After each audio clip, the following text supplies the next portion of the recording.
વડોદરા શહેરમાં નકલી જન્મ પ્રમાણપત્ર મળવાનો સિલસિલો યથાવત જોવા મળી રહ્યો છે। વોર્ડ નંબર 19ની કચેરીમાંથી નકલી જન્મ પ્રમાણપત્ર ઝડપાયો હોવાનું સામે આવ્યું છે।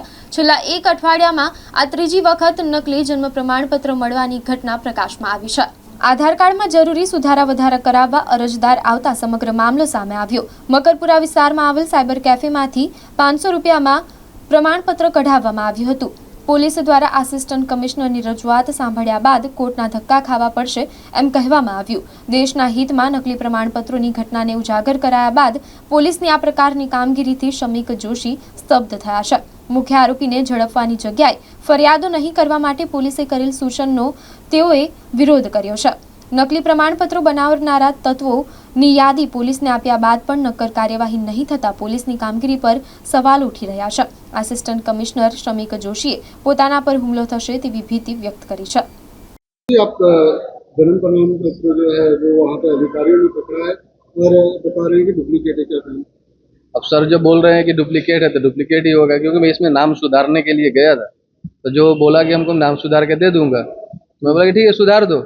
मैं बहुत धक्का खाया, बदामी बाग वगैरह 4-5 धक्का खाने के बाद मैं लास्ट में ये नाम सुधारने के लिए दो मैं गया तो बोला कि हाँ सुधार के दे दूंगा। बोला सुधार दो। तो इसका जन्म प्रमाण पत्र बनवाया कहाँ? जन्म प्रमाण पत्र ओरिजिनल तो महेश्वरी के बच्चे का जन्म है और ओरिजिनल तो यहीं का है, बट ये नाम सुधरवाया रंजीत देवाड़े से, जिनका दुकान पवन धाम में है। अच्छा, तो उनके पास में नाम सुधरवाए थे, नाम सुधार के हमको दे दिए थे। अभी ये कॉर्पोरेशन में पैसा कुछ अनुमान 500 हमसे लिए थे। 500 रुपये और बाकी पैसा आपने दे दिया? नहीं, बाकी कोई पैसा एक बार में नाम सुधारने के लिए मैं या स्कूल के माध्यम से नीलेश टेलर को दिया था 5000 रुपये। 5000 रुपये वो बोला कहाँ पे रहता है?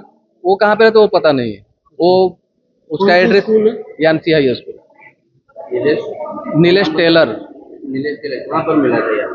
ये स्कूल के माध्यम से हमको मिला था नीलेश टेलर। स्कूल के माध्यम से मिला? हाँ। स्कूल वालों ने बोला था कि नीलेश टेलर को जाके। हाँ, तो उस टाइम फोन किया था तो फोन आया था घर पे, वो आके लेके गया था। बोला कि रजिस्ट्रेट कराना पड़ेगा, हमको भावनगर जाना पड़ेगा, धक्का खाना पड़ेगा। मैं बोला कोई बात नहीं भैया, हम तो भावनगर जा नहीं सकते हैं, तो आप हमारा कार आके दे दो। तो बोला कि 5000 रुपये खर्चा होगा। बोला कोई बात नहीं, 5000 रुपये में उसको चेक द्वारा दिया था।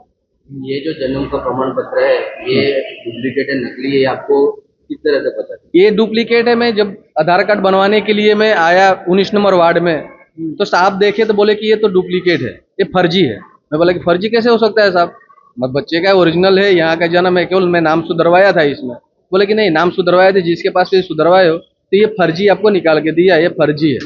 ये स्कैन करके साहब देखे तो बोले कि ये तो फर्जी है, स्कैन होता भी नहीं है। बोला कोई बात नहीं। तो साहब पुलिस स्टेशन में कॉल किए, फिर पुलिस आई। मैं आज पुलिस स्टेशन में आके खड़ा हूँ। तो मैं ये बोलूँगा कि जितने भी साइबर वाले हैं निकाल के दे रहे हैं, भाई उनसे आप सब बचो। जैसे आज मैं फंसा हूँ आके पुलिस स्टेशन में खड़ा हूँ, तो सभी लोग बचना चाहिए सब लोगों को, ताकि ये किसी और के साथ में फ्रॉड ना हो। और मैं तो कहूँगा कि जितने भी साइबर वाले हैं, मेरा नाम झुनझुन तिवारी पड़ेगा।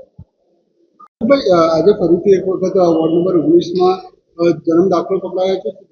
આ ત્રીજી વખત વોર્ડ નંબર 19માંથી પકડાયો છે। છેલ્લા 2 મહિનામાં 7મો કેસ હાથમાં આવ્યો છે અને આ કેસ અમારે 3 લેયર સિસ્ટમથી ચેકિંગ સિસ્ટમ અમે રાખી છે કે કોઈપણ અરજદાર આધાર કાર્ડ કઢાવવા માટે 97 થી 10માંથી 60 ટોકન આપવામાં આવે છે। એ દરમિયાન એમનું ઓરિજિનલ ડોક્યુમેન્ટ વેરીફાઈ કરવાનું હોય છે અને એ વેરિફિકેશનમાં જ પકડાઈ જતું હોય છે। એટલે એ વેરિફિકેશન દરમિયાન પ્રાથમિક તબક્કે અમારા જો ઓપરેટર સ્નેહલબેન છે એમના દ્વારા ચેક કરવામાં આવ્યું અને એમને દેખતાની સાથે એમને ખ્યાલ આવી ગયો કે ભાઈ આ જમનાબાઈનું છે, જમનાબાઈ હોસ્પિટલ ક્યારે કોઈ પણ હોસ્પિટલ જન્મનો દાખલો બનાવી આપતું નથી। હવે જ્યારે સેકન્ડ લેયરની વાત આવે તો તાત્કાલિક ઓપરેટર દ્વારા અમારું વોટ્સઅપ ગ્રુપ છે એમાં મૂકવામાં આવ્યું। અમારા દ્વારા સેકન્ડ લેયર ચેકિંગ માટે બર્થ એન્ડ ડેથ ડિપાર્ટમેન્ટના હેડ છે હસમુખભાઈ, એમની સાથે મોકલવામાં આવ્યું। એમણે પણ વેરીફાઈ કરીને ક્લેરિફાઈ કર્યું કે આ જન્મનો દાખલો ખોટો છે। અમે તાત્કાલિક અમારો ઓનરેબલ ડેપ્યુટી કમિશનર જે રાજપૂત સાહેબ છે એમનો સંપર્ક કર્યો, એમણે પણ કોઈ ફરિયાદ દાખલ કરી દીધું। એટલે અમે 100 નંબર બોલાવી દીધું અને ત્યાં પોલીસ સ્ટેશનમાં અમે આવ્યા છીએ। સમીરભાઈ સાથે તમે આટલા બધા અરજીઓ પણ કરી છે આ મુદ્દે લઈને, પણ હમણાં સુધી કોઈની ધરપકડ નહીં થતી। મને એ જ આશ્ચર્ય થાય કે પોલીસ અંદર તપાસ જ કરી રહી છે, પણ તપાસ ક્યાં સુધી? જ્યાં સુધી અમે થાકી જઈએ, ફરિયાદો કરવાનું બંધ કરી દઈએ ત્યાં સુધી તો અમે થાકવાના નથી। ખોટું અમે ચલાવી નહીં લઈએ, કારણ કે દેશની સુરક્ષાનો સવાલ છે। હું અગાઉ પણ કહી ચૂક્યો છું, અત્યારે મારા પરિવાર ઉપર ટેન્શન થઈ રહ્યું છે, કારણ કે જેટલી અમે ફરિયાદ દાખલ કરી છે એમાં અમારું નામ છે, અમારું કોન્ટેક્ટ નંબર છે, અમારું એડ્રેસ છે। શું અમારા પરિવારની ચિંતન, અમારી ચિંતા કરવામાં પોલીસ તંત્રને કોઈ ફરજમાં નથી આવતું? પોલીસ તંત્રના 3 સ્લોગન જે છે ને જે મેઇન જે કહેવાય છે, શું એ ટાઇટલ અમે નથી આવતા? મારો જન્મ થયો છે જે જગ્યાએ, તો મારી જોડે મારો જન્મનો દાખલો છે. જેટલા વડોદરાના નાગરિકો છે, જેટલા વસવાટ કરે છે, કે જે ઇન્ડિયા ભારતમાં રહે છે, એમની જોડે જન્મનો દાખલો છે. તો બનાવટી દાખલો જે કાઢી આપે છે એમની સામે પગલાં લેવાનો પોલીસ તંત્રને અધિકાર નથી. શા માટે પોલીસ તંત્ર ક્યાં સુધી રાહ જોશે પગલાં લેવામાં? કેમ ધરપકડ થતી નથી? કે ધરપકડ તપાસ કેટલી તપાસ કરવી છે? જ્યાં સુધી મારી પર હુમલો નહીં થાય, મારો અંત નહીં થાય, મારા નામની મીણબત્તીઓ નહીં લે, ત્યાં સુધી પોલીસ તંત્ર શાંતિથી બેસી રહેશે? શું રાહ જોઈ રહ્યો છે કે અધિકારીઓ કંટાળીને ફરિયાદો કરવાનું બંધ કરે? તો અમે થાકવાના નથી, ભલે મારો જીવ જતો રહે. આપના માધ્યમથી હું ખરેખર કહી રહ્યો છું કે મારો પ્રાણ જતો રહેશે તો પણ મને ચિંતા નથી. ક્યાં સુધી હું ફરિયાદો કરીશ તો હું કરતો જ રહીશ, જ્યાં સુધી આનો અંત નહીં આવે ત્યાં સુધી. સમીરભાઈ, તમે પણ એક સરકારી અધિકારી છો, સરકારમાં તમે પણ છો, અને આ ગુજરાત પોલીસના તમામ અધિકારીઓ તમે અરજીઓ કરી છે પોલીસ સ્ટેશનોમાં. થાકી જવાય છે. 7મી અરજીમાં જો હું થાકતો હશે તો કેટલી અરજીઓ લોકો કરતા હશે? અને સાચી અરજીઓ કરે છે, ખોટી તો છે નહીં. ફરિયાદ દાખલ કરીએ છીએ ને મારા નામ જોગ કરું છું. મને એવું કહેવામાં આવે છે કે તમારે તો કોર્ટમાં જવું પડશે વારંવાર, તમને અત્યારે મજા આવે છે, તમારે કોર્ટમાં જઈને બેસી રહેવું પડશે. તો કોર્ટમાં કોના માટે જઉં છું? દેશી સુરક્ષા માટે જઉં છું. મારા પગારમાં 1 રૂપિયાનો વધારો કે ઘટાડો થવાનો નથી. મારા દિવસોમાં જે કોર્ટમાં બેસી રહ્યો છે એ સમય સરકારનો બગડી રહ્યો છે. લોકોની જે અમે વધારે સેવા કરી શકીએ છીએ, સેવા નહીં કરી શકીએ ને અમે કોર્ટમાં બેસી રહીશું. આ રીતે હજુ બી કેટલાય જન્મ દાખલા ફરતા છે, તો નાગરિકો બી જાગૃત થઈને નાગરિકોએ તો હું કહીને થાકી ગયો, જ્યાં લોભિયા હતા દુતારા ભૂખે ના મરે. તમે જે તે સંલગ્ન ડિપાર્ટમેન્ટનો સંપર્ક કરો.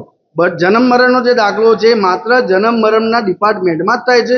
વડોદરા ખાતે માંજલપુર સ્પોર્ટ્સ કોમ્પ્લેક્સ માટે તમે ત્યાં જાઓ, જે સુધારા વધારા કરવા ત્યાં તમે એક નિયત ફી ભરવાની છે, એક અરજી આપી દો, ત્યાં નિયત સમયમાં તમને સુધારા વધારા થઈને જન્મનું પ્રમાણપત્ર તમને મળી જ જવાનું છે. પણ કહેવાય છે લોભિયા હતા દુતારા ભૂખે ના મરે. અરજદારો દ્વારા ખોટા ડોક્યુમેન્ટ બનાવવા માટે છે, ઝેરોક્સ વાળા છે, સાયબર કાફે વાળા છે. હમણાં તો શનિવાર તો કરિયાણાવાળી દુકાનમાં જન્મનો દાખલો બનાવી આપ્યો. હવે તો ત્યાં જઈ કે પબ્લિક સમજતી નથી, હાથે કઈ છેતરાય છે. હું કઈ થાકી ગયો છું. તમારો રૂપિયો તમારા પરિવારના મોજશોખ પાછળ વાપરો, તમારા મોજશોખ પાછળ વાપરો. બની બેઠેલા એજન્ટોના ઘર ભરવા માટે નહીં. પણ જ્યાં લોભિયા હોય ત્યાં દુતારા ભૂખે ના મરે. પબ્લિક હાથે કઈ છેતરાવા જાય છે, પરંતુ પબ્લિકને છેતરાથી અટકાવવા માટે ક્યાંક ને ક્યાંક પોલીસ તંત્ર હવે તો સક્રિયતાથી ભાગ ભજવવો જ પડશે. એમણે ઊંડી તપાસ કરવી જ પડશે, એમણે છાપો મારવો પડશે. અને જ્યાં પોલીસ ખાતાને રેડ કરતી વખતે જો તંત્રની જરૂર પડશે તો વડોદરા મ્યુનિસિપલ કોર્પોરેશન હંમેશા તત્પર છે.